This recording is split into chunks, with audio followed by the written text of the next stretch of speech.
Hey everyone! So first I want to start off with how excited I was to do this interview.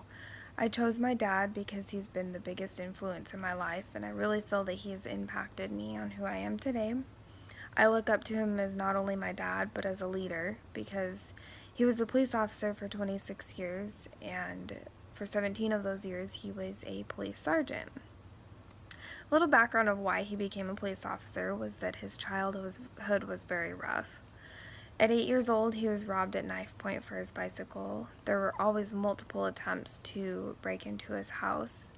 And as a teenager, he was working for a gas station that he experienced an armed robbery at. And all of those incidents stood out to him and really made him hate crime.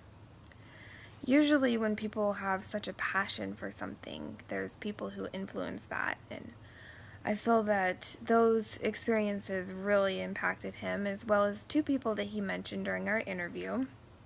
One being William Korn, who was the captain of the police department in Indiana where he grew up, and he really influenced him to get into the student police at age 15.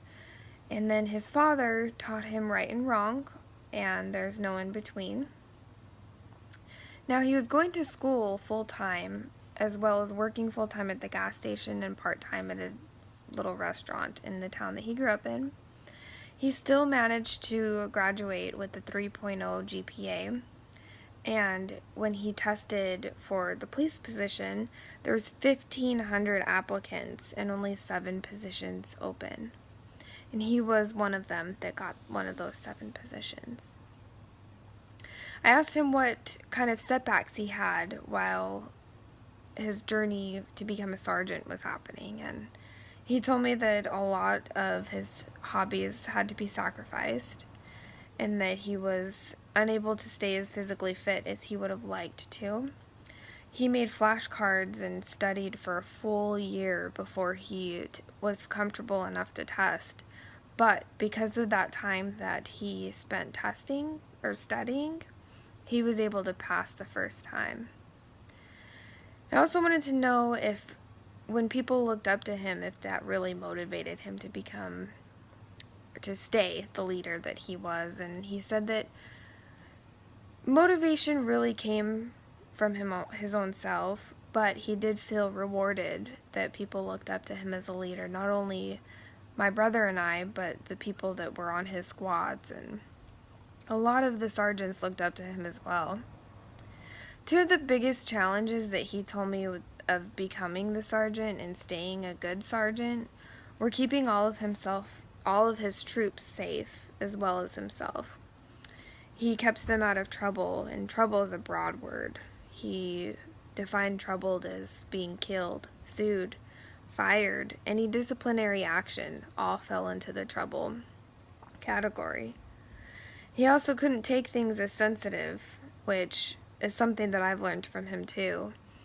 And being honest was the biggest key of being such a good leader. Also, motivating his own squad to become better workers, harder workers, and still maintaining that professionalism, but being safe. Being safe was one of the key aspects of his job. Now, I always wanted to know how he balanced his home life with 2 little ones, my brother and I, as well as being such a good leader at work.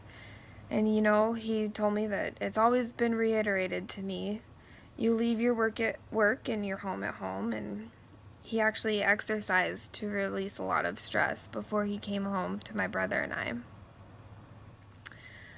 Overall, I feel that he has made an impact not only on his kids, but all the people that he worked with. And a few examples of that is that after he retired, there's still people who have been telling him that he's missed. The squads that he used to be in charge of miss him, and even the current command staff has asked him how he's doing and how much of an impact he really made on that department. So overall, I feel that he was one of the biggest leaders, and I got so much out of this interview. I knew that there was a few things that he experienced as a child, but after listening to him explain everything, it really impacted me. So Overall, I am very happy with this assignment. I hope you guys get a little bit out of it too. Thank you.